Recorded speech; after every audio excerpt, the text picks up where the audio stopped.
president understands that because he knows. He's been all over the world, and you're surrounded with great people, very loyal people. And we have our back. I remember the first time I gave a little speech about something like this, to tell him about I came from Cuba and blah, blah, blah. I remember this is around October 2016. I thought you were a little crazy for the sacrifice you were about to take, but I predicted that we were going to elect you in November, and I was going to see you in the White House in January. Thank you very much. Because of the situations right now, I cannot give you a hug otherwise. Thank you very much. And I want to leave you with one last thing. Never forget about my dad, who only had a sixth-grade education, but I think he was the greatest philosopher I ever met. He used to tell us how lucky he was because he was able to come from Spain to Cuba. And then he came from Cuba to the United States. And he saw me graduate from college, and that was the biggest prize he ever had. And he said,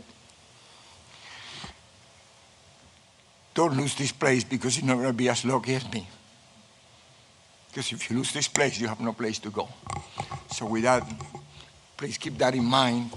And please, people, explain that to our young people who are demonstrating out there. Don't be useful idiots. Please understand what's happening in our country. See what happens to our parents. And see what is happening to America today. Mr. President, thank you very much. And thank you for your hard work. Thank you very much. And he became one of the most successful men in Florida. So he did, that's the only thing he didn't say. But he did, and he's a great gentleman. Thank you very much. That's very nice.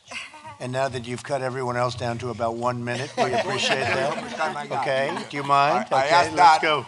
I asked that, you know. Okay, thank you very much. Appreciate it. Thank you, Mr. Thank you. President.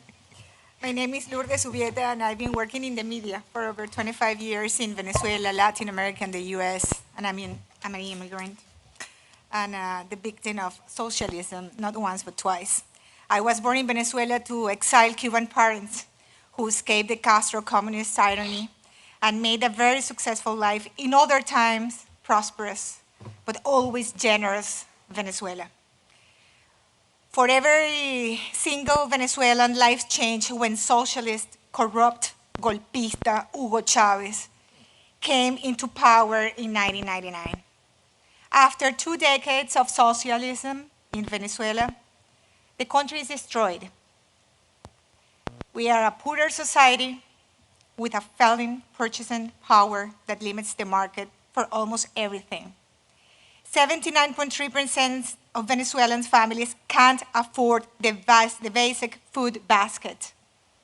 Child mortality has dramatically increased.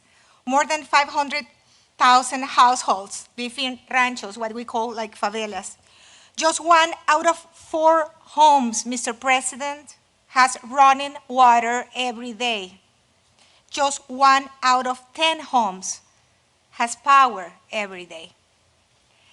Out of 7.8 million children in the country, 40% report difficulties to attend school for problems with water supplies, blackout, no food at home, lack of transport, or lack of teachers. In conclusion, around half of the more vulnerable population can complete 12 years of school or graduate, which will help in some way to reduce the risk of remaining in poverty. We are 28.4 million people because about 5 million of us are abroad. Migration made us not only fewer, but older. We have more senior citizens, more fragile in terms of health and productivity. Our society is therefore less able to produce wealth and more in need of different ways of assistance. This is the reality, Mr. President, of 6 out of every 10 Venezuelan families. This number places Venezuela as the poorest country in Latin America and the Caribbean right now. Chavismo destroyed the economy. Our internal capacity to produce food and basic services It ravaged the oil industry to the point that we can't even produce our own gasoline. Above all this, Mr. President, transnational organized crime controls Venezuela. Drug cartels, Colombian guerrillas, international mobs, and Iranian-financed terrorists operate freely under the Chavista regime with a Cuban agenda. How, Mr. President, a hungry, broken, and sick country that has tried everything to get rid of this criminal regime, bathing our streets with the blood of the youngest, our political prisoners, exiles, tortured, and disappeared under the dominance of organized crime, how can they relieve themselves by themselves from this nightmare? You have been the only president who has stood firm against these criminals. Neither President Bush, much less President Barack Obama, I have to say, who privileged his relations with the Castro tyranny by sacrificing the Venezuelan democracy. They did nothing for Venezuelans to regain their freedom. Venezuela is kidnapped by the organized crime. Your actions, President, are the only hope for Venezuelans who wake up every day, let me tell you. Every day they wake up looking at social networks to find out if there is a new measure by Donald Trump against that genocidal regime. Other than that, Mr. President, the greatest enemy of our Christian Jewish civilization is the Iranian regime. As you know, Mr. President, the Iranian regime is the main ally of the criminal regime in Venezuela. They are not longer in Asia. They are here, 2.5-hour flight from Miami. The Iranian regime has its base on criminal operations in Venezuela, and that represents an imminent danger to the security of the USA and all of us US citizens and Americans. Today, I ask you not to leave Venezuela. Each minute that passes is one of the greatest suffering for Venezuelans. Accelerate, Mr. President, the freedom of our country. At this moment, only a leadership like yours can finally achieve the freedom of Venezuela. On behalf of the Venezuelans, my family and my own, thank you very much. Thank you very much. Thank you very much, Mr. President. Beautifully stated. Thank you very much. We're working very hard. You know that, okay? I know, Mr. President. Thank you very much. Thank you very much, and thank you very much, Mario. Congress Mario Diaz-Balart, he has been the best friend that we could have also the Venezuelan community. Thank you very much. Thank you, President. Great job. Mr. President, it's a great honor to be here, to see you again. My name is Mario Bramnick. I'm a local pastor in South Florida. We also have the Latino Coalition for Israel, following your great work of moving the embassy, and you've been the best friend of Israel that Israel ever has had. Also had the honor of serving on the National Hispanic Advisory Council for 2016 with Jenny Korn, and now on the Advisory Board of Latinos for Trump. I cannot express our gratitude for the sacrifice that you and your family have made for our nation. And as has been shared here, all of the enemies of America are rising inside of America and globally to defeat your presidency in 2020. We can see, because of what God is doing in your life and over your life, it is God's hand as a modern-day Cyrus that's upon you. We are so grateful. I was born in Cuba, and we fled communist Cuba to come to America for the American dream. In 2016, after 8 years of Barack Obama, we were afraid what we fled from was coming to the shores of America. And now we're being told that Barack Obama and Hillary Clinton are moderates compared to the new Democratic Socialist Party of Biden, Ocasio, Saunders. I mean, I think we should have a go-fund trips to Venezuela and Cuba to see how good socialism would be for our nation. It's unheard of. None of us here would have ever imagined that we would be seeing what we are seeing here now. I mean, it's really the socialist, anarchist, anti-Christian party. The only good thing is that the American public has a clear description of what we're up against. The Castro government murdered my wife's father when she was 5. We visited Cuba a year ago, and there's such poverty and misery where professionals make $80 a month. There's shortages of all kinds of food, and they live in buildings that would be unsafe structures here in America. Thank you for cracking down on the Castro regime and reversing Obama's détente. We as Cuban Americans are grateful and applaud that action. Under a Biden administration, he would undo that action and begin to support the communist regime. Thank you. Before COVID-19, we had the best record Hispanic unemployment of 3.9%, lowest poverty rate amongst Hispanics, and the Hispanic median income was best than ever. We're seeing an amazing economic turnaround, and you, Mr. President, are our best hope to make America great again. There's no one else that can do what you did, and we know you're already doing it now. And I've been with you so often. We love you. Te amamos mucho. I know your heart for the Hispanics. I know your heart for the immigrants. I know your heart for the African Americans. I was with Pastor Paula at the beginning, and I said, at the end of your terms, you will be known as a champion for Hispanic Americans and for African Americans, and I believe all will know because I know your heart and your labor for our community. Thank you. We had the honor of being with you yesterday at the Rose Garden for your new White House Hispanic Prosperity Initiative, empowering Hispanic Americans to prosper and giving us the opportunity for each to achieve the American dream. We as Cuban Americans loved President Reagan. Many of us became Republicans during the Reagan era because of his strong stand and strong economics, but I believe that you are the best president for our community in the history of our nation. And we do see God's hand upon you. We applaud the U.S.-Mexican trade agreement, what you're doing with Mexico, what you're doing with Central America. And I believe that Cyrus mantle over your life, also in a sense, the leadership. In our organization, we deal with heads of state in Latin America on their move of their embassy. They're all looking to your leadership, to the Vice President, to this administration. And really, there's so much in the balance. And I'll end with this. We were at a White House dinner, and I said, Mr. President, we pray for you. There's a bullseye on your chest.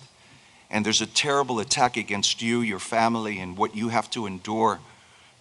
And we're praying for you, for the First Lady, and for your family. But it's not so much an attack against you. It's an attack against the soul of our nation. You are what is standing between capitalism and communism. You are what is standing between prosperity and poverty, between liberty and tyranny for our nation. I would dread to think what would happen if you're not our president, but I know with all that you're doing and because of God's hand upon you that we will prevail in 2020. If we lose 2020, we lose our nation.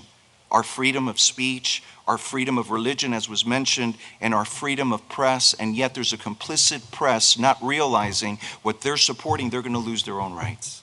It's 1776 all over again, and we are here with you, praying for you, mobilizing to make sure that we don't lose our nation.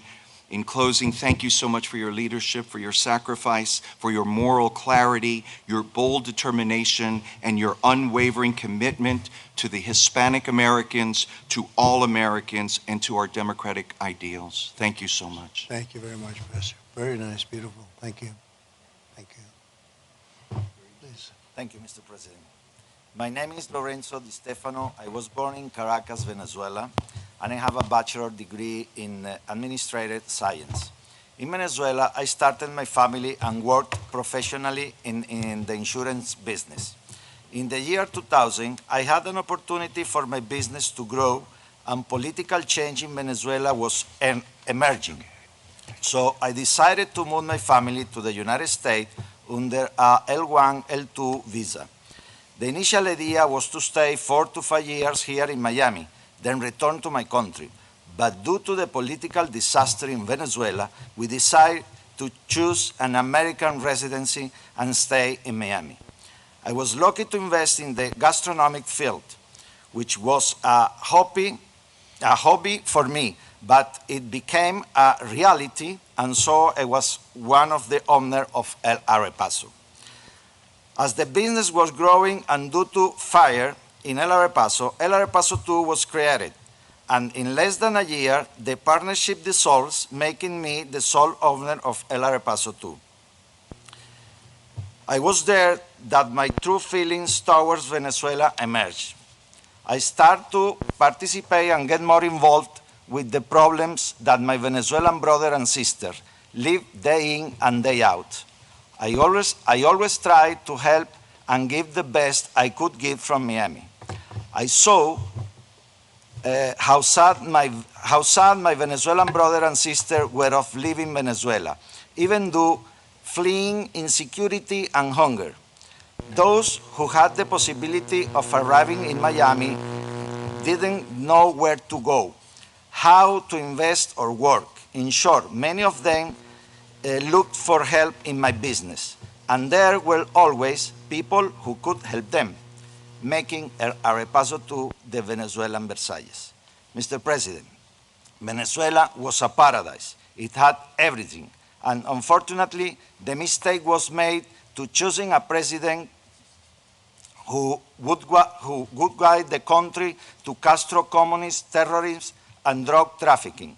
With this topic, I could exceed my time. Therefore, I want to conclude with the following.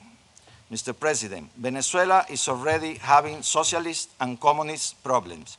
On behalf of all my Venezuelan people, American Republican, I ask you not to allow this to happen to the United States of America, and to please continue with more sanctions and more economic pressure on Venezuela, since we all know that a humanitarian intervention is not easy to exercise, but neither impossible.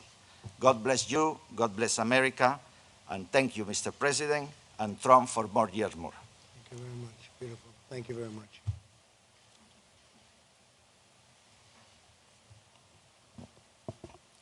Thank you so much, Mr. President.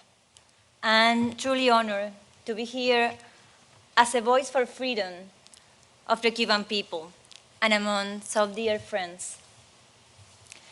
Thank you, Mr. President, for meeting with us today, for your friendship, and for standing with us, the Cuban people, who wants to be free to decide our own destiny.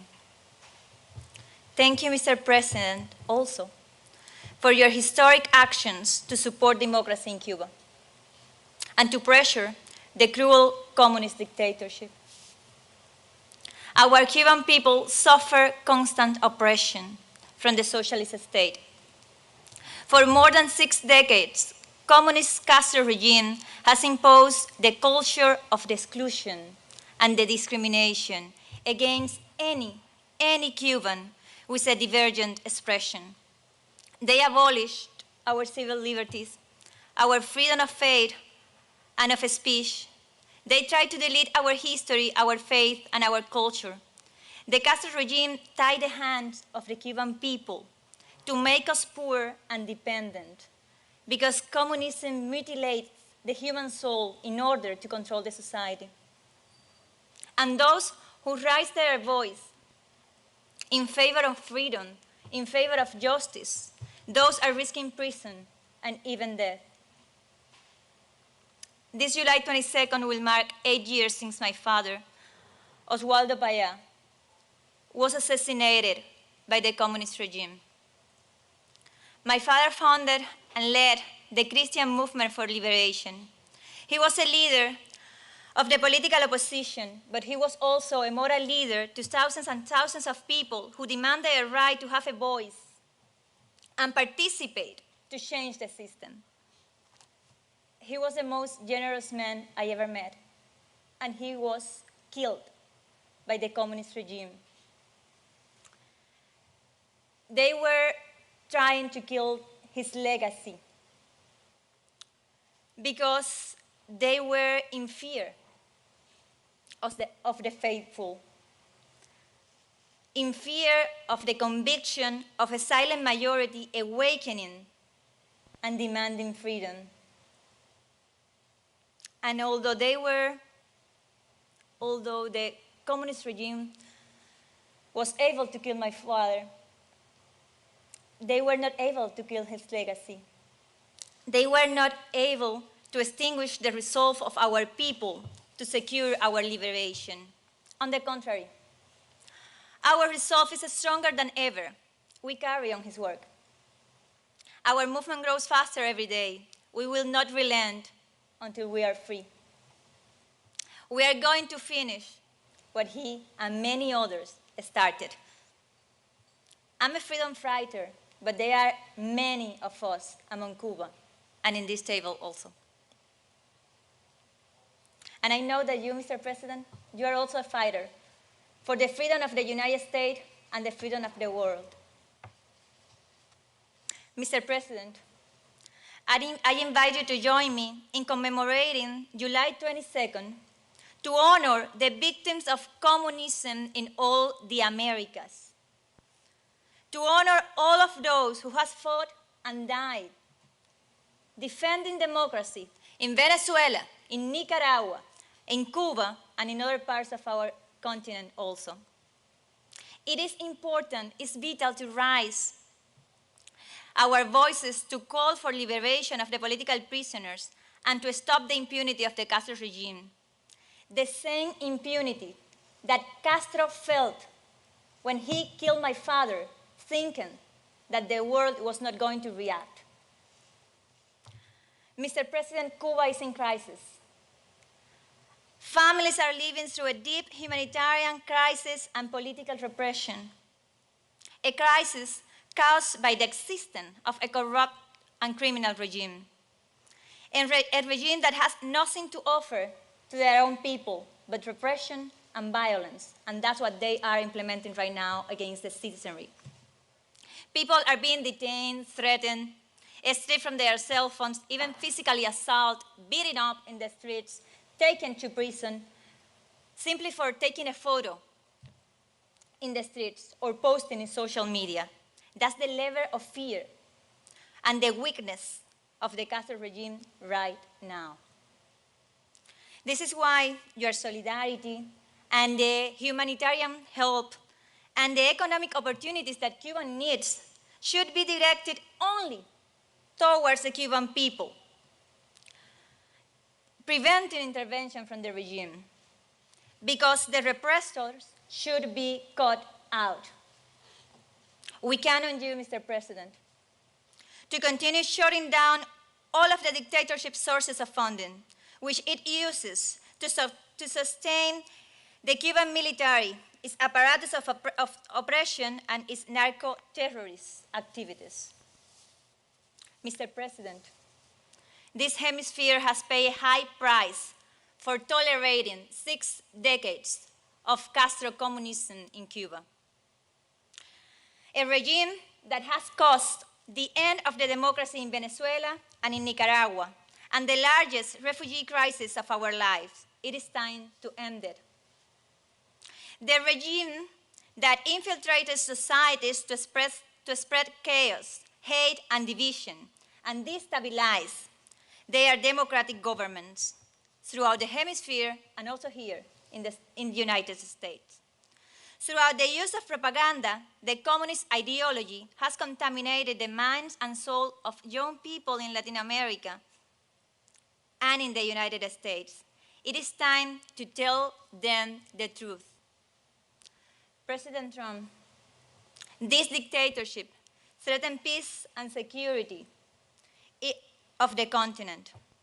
As you know, they are involved in criminal and terrorist-related activities, drug trafficking persons through the communist medical brigades, corruption, providing sanctuary and support to terrorists. Mr. President, I encourage you to indict Raúl Castro, Díaz-Canel, and all top officials of the regime, and very importantly, I encourage you to designate the Cuban military, its intelligence services, and the Cuban Communist Party as foreign terrorist organizations because their relation with the crime and the narco-terrorism threatening the region. Our movement, Cuba Decides, is a national and global initiative to force the Cuban regime to submit to the will of the people and leave. It is imperative that all the nations in the free world support the Cuban people's fight for change, because the victory of the democracy in Cuba is essential to open the path to peace, prosperity, and stability in the whole hemisphere. Mr. President, my father, in a letter to the Congress, to the United States, he said that we Cubans, we want to be free and we want to be friends with the American people.